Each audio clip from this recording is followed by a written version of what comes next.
Coming to you from the heart of Las Vegas, Nevada. This is The Stand with your hosts Shane Williams and Lance Dobbs. Hello, ladies and gentlemen. Welcome to another edition of Stand. On this episode, we're going to be talking about the migrant crisis happening in Europe and terrorist attacks that are happening throughout the world. Uh, we just want to start off saying that we're not Islamophobic in any way, shape, or form.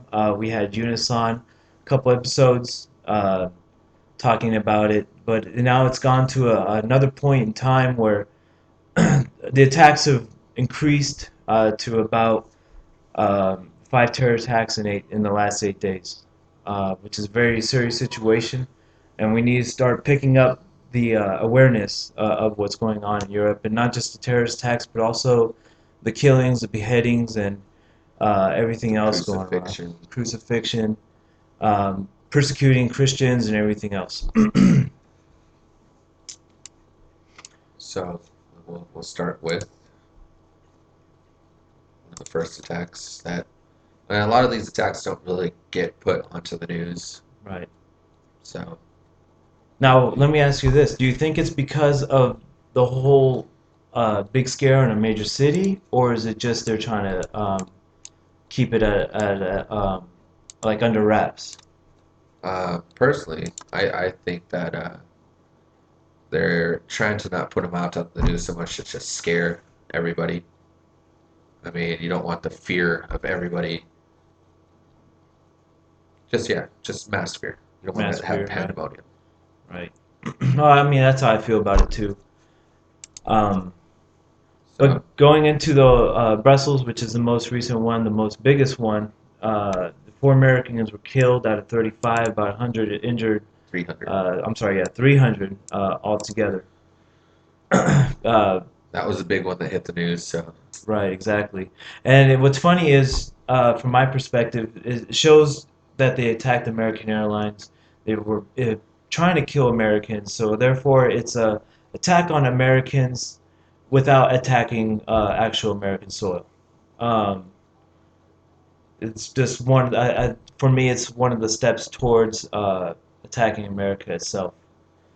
let's talk about the two attacks that happened a little before Brussels in that same week. Right, One of them was in Istanbul, Turkey. Um, it was a bus bombing. So a dude blew himself up on a bus, killed at least five people, and two of them were American that were on that bus. all right. Again, targeting Americans.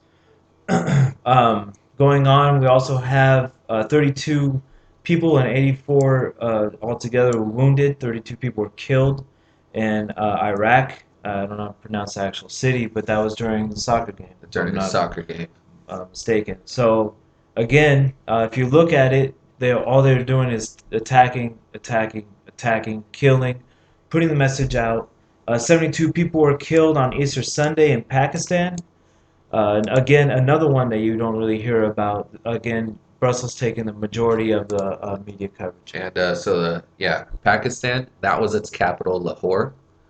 Uh, they did another bombing in the capital of Turkey, which is Ankara. That also killed 37 people, and it was a car bombing, injured another 100 more. Um, yeah, so these are all in the past 8 days, 9 days, Right. During besides during the whole Brussels. time, exactly. During the whole time that Brussels is still under civil emergency now because of the terrorist attacks. You can't speak out against the Muslims or anything else like that because then you're labeled a racist or anything else like that. But ISIS is just using the Muslim religion Religion as as a a cult, and that's what I think people need to be more aware of.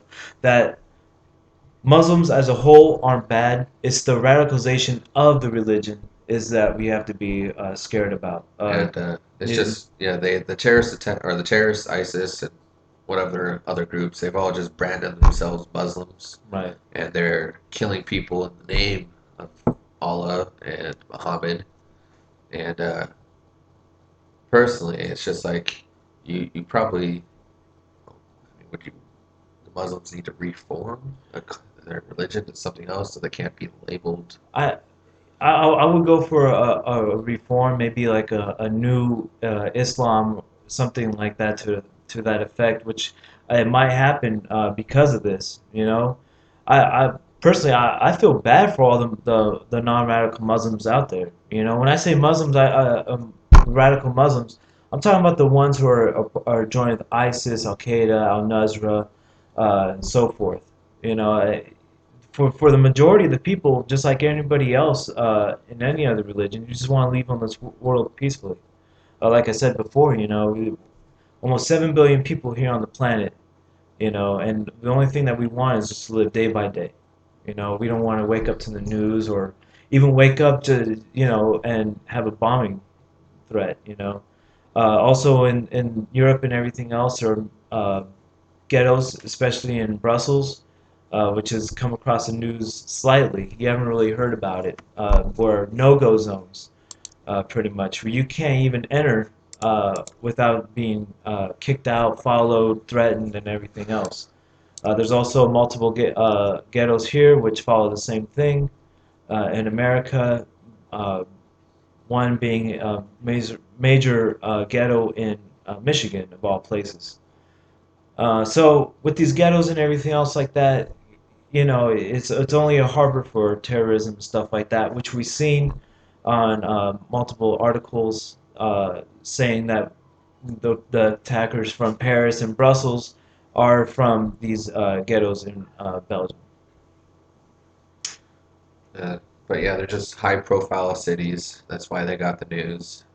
Um, but yeah, the attacks are happening in capital cities of these countries, Right, that are not just in small right. towns. They're trying to make a statement by attacking their capital cities. Um, So in the instance for Turkey, for example, Turkey has been known to harbor ISIS. They've been known to grab oil and everything else, buy the oil from ISIS when they steal from Iraq and other places. And so it's like a kick in the face, I would think, for Turkey for harboring these terrorists. And now they go up and blowing up their cities and everything else like that. I find it quite funny that they turn their back on them. as well as Um, Pakistan. I mean, they hit the capital city of Pakistan. right, exactly. It's just they're not doing it in small cities or no-name cities. They're Right, doing it in their exactly. capitals. Capital cities and going for the most uh, death they could possibly reach For out to. once, the yeah, suicide bombing, trying to get the most out of their things, driving cars loaded with bombs, trying to kill as many people, Right, doing the suicide vests in the stadiums. Um, yeah, just just massive killing. And it was funny going back to the ghettos. Even when I was in Iraq and Afghanistan, we were welcomed with open arms over there. For us being for not even we shouldn't even be there in Iraq in the first place. Afghanistan, you know that was just an unnecessary war. But with us being over there well, and you know the everything, reason why we went there. So well, yeah. Uh, but us being there, we weren't kicked out. We weren't basically throwing rocks at from the citizens and everything else like that. The locals, we were welcome. And the only people who we were really fighting against was at the time Al Qaeda and the Taliban and everything else like that. So these ghettos have really, what from what I'm looking and reading into, really transformed these people into really hateful Muslims. And just the hate for anybody outside the religion. It's happening across England. There's multiple YouTube videos on that. How sovereign citizens are just walking down the streets and in the Muslim ghettos, and they're just outright attacked. Saying that they can't be here. This is not your country. We're taking it over. We are raping your women. You're going to enjoy it, and everything else like that. Um, Also across Europe, you have them beheading multiple Christians, raping the women. In Sweden, they have a code 291, which is a secret code that the Swedish police use to basically cover up the attacks going on. And so whenever they use that code, obviously it was a refugee Refugee crime. attack. Yeah, Yeah. exactly. The raping of the women and everything else like that over there. Um, as far as everything else, and so now you have the the reaction to this, and so now you have right wing um, uh, right wing Belgians and pretty much And Germany. Germany is a big Germans, one. right? Their leader in Germany, Merkel, she proposed to have 1 million refugees coming to the country of Germany. Um, she got a major backlash around. It's like I think they posted a number about 65% of the country is now against her, and yeah, she's just not doing well. Right. They want her out. I mean, it's hard to bring in so many It's things, that, so many and the refugees refugees. that they're bringing in, they're not wanting to conform to to the the German ways or anything else like Germans that. are Christian, Right. It's a and Christian nation, so now you have the class of civilizations and everything else like that. Now, yeah, you want to hold on to your culture and everything. I think that's a big thing, um, for me at least. But you at least want to at least try to, you know, blend the two together. Not blend, but just live in harmony. But now you're having the clash of civilizations, like I said. People are going against people and everything else, and it's just getting really bad real quick. So let me just put this in perspective for the viewers. If we have 100,000 refugees coming in, you take 1% of those refugees that are terrorists. That puts you at 1,000 terrorists coming into your country. Now we're looking on the stats and everything else of how many refugees are coming in to Germany and other places, and so Germany right now is almost about to top 100,000 refugees on record. Now, there's 103 supposedly that entered Europe and everything else and now are just vanished. 130,000. 130,000, sorry. That are just vanished.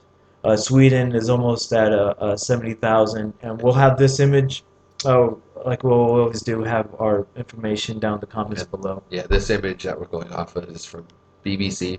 So, Right. uh, As of last year. This is last year's stats.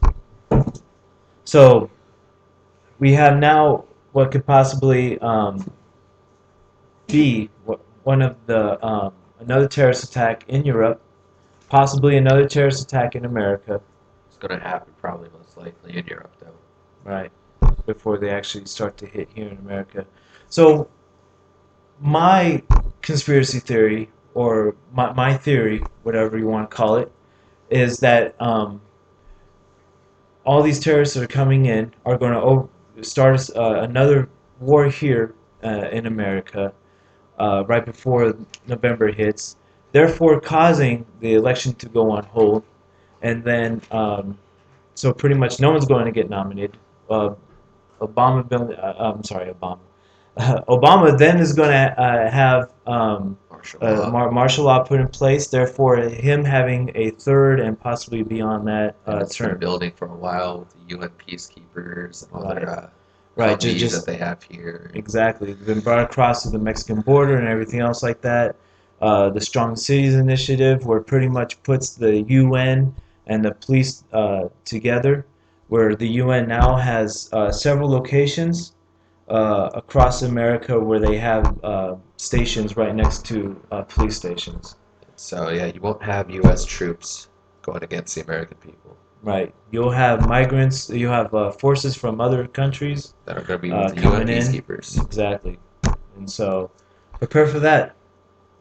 Like I said, you can call it conspiracy theory, but just looking at what's going on in the news and everything else, it just leads to one thing to another.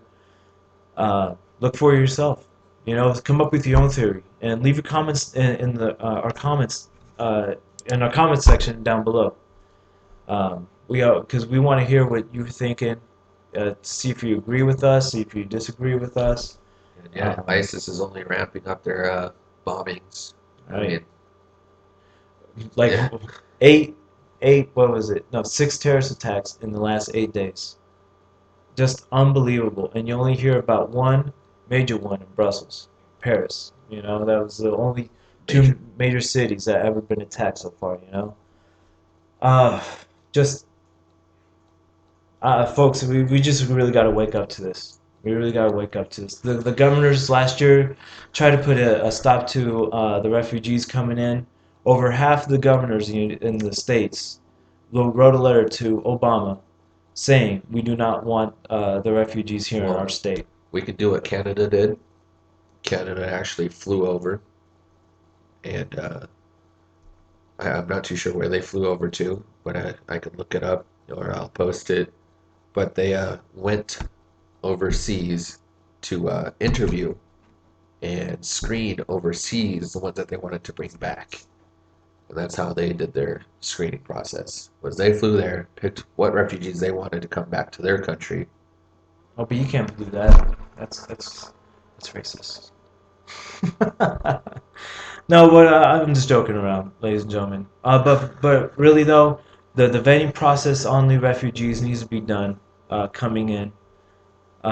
Like I said, out of 100,000 people, you take 1% of those, possible 1,000 terrorists coming into our country, and Well, just let's more not to talk come. about the criminals. I mean, out of 100,000 people, how many criminals are you going to have in that, just statistically wise? Right, but just not even terrorists. Just not even terrorists, just criminals. I mean, we already have a problem with criminal immigrants that keep getting let out of jail anyway here and keep committing crime. Right.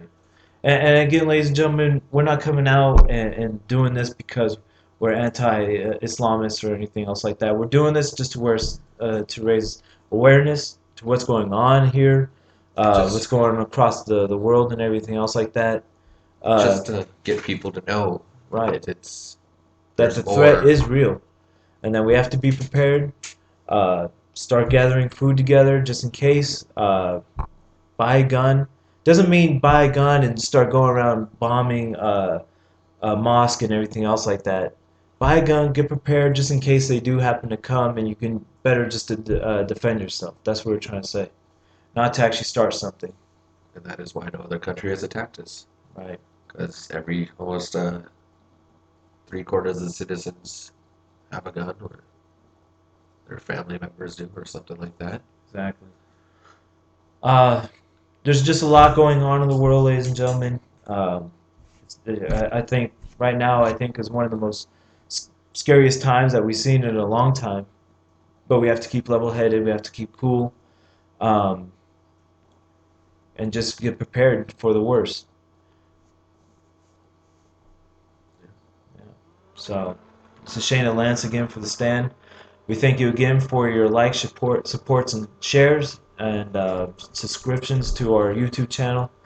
Again, this is the only way we can grow, and we need to grow in order to get better interviewees on, more information. And if you want to join the stand, you can always contact us and everything else like that. We can always use the help and the support. Shane and Lance sign up for the stand.